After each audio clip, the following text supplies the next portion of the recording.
Meet Ted. Ted has obsessive compulsive disorder. That means that obsessive thoughts and compulsive behaviors interfere with his daily life. He doesn't want to have these thoughts, but he can't stop them, and unfortunately, they're often disturbing and distracting.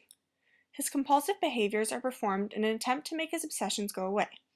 For example, Ted is afraid of contamination, so he's developed elaborate cleaning rituals to make him feel safe.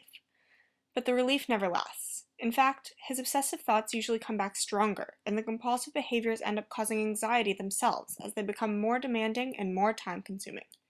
No matter what he does, he can't seem to shake it. Most people with OCD fall into one of 5 categories. There are washers, checkers, doubters, arrangers, and hoarders. Ted is a washer. He's afraid of being contaminated by germs or dirt or contaminating others, and so he has cleaning and hand-washing compulsions. Ted sometimes has trouble at parties and get-togethers. Last weekend, he had a few friends over, but there were some uncomfortable moments for him throughout the night.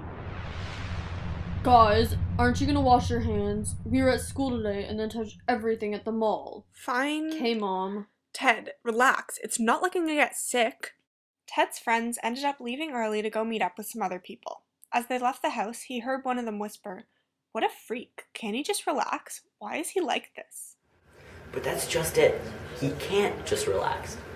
Ted didn't choose to have OCD, and he doesn't know exactly why he has it either. There are lots of factors that contribute to his OCD. One theory is that patterns of fear and rituals may begin when people are under periods of high emotional stress, such as starting a new job or ending a relationship. It might be that Ted developed his fear of contamination as a result of a difficult time in his life, and because his fear was never challenged and dealt with. The behavior was reinforced, or it may be that he learned his method of coping from his parents, observing how they respond to periods of stress. In fact, OCD does seem to run in his family. There are many psychological and genetic factors that could have contributed to his OCD, but for now, the only concrete answer Ted has is related to his brain chemistry. Research into the biological components of OCD has revealed a link between OCD and insufficient levels of the brain chemical serotonin. It plays a role in the regulation of mood and impulse control.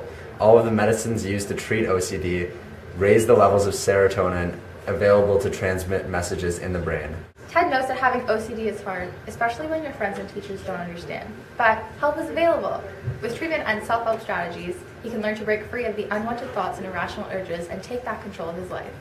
2 effective treatments for OCD have been developed: medication and cognitive behavioral therapy, also known as CBT. Used together, these treatments can be effective. Unfortunately, OCD tends to be undiagnosed and undertreated. This is partly because many people with OCD are ashamed and secretive about their symptoms, and some do not believe they have a problem. Coping with embarrassing compulsions and trying to hide them from friends and family can place great stress on a child and lead to additional psychiatric problems. People with OCD feel severe stress, as do their loved ones. Knowing how to support a family member or a friend with OCD begins with educating yourself about the disorder. This will give you the confidence to help them understand that what they're going through and what they're feeling is real and common, and there are treatments which can help. If you have OCD, it's important to be aware that doubts and discomfort during treatment are normal. Work with your doctor to adjust medication, and don't hesitate to ask for a second opinion. It can help to know that once you get your OCD under control, keeping it there is easier. Obsessive compulsive disorder affects about 2% of the population. That's 1 every 50 people. 50?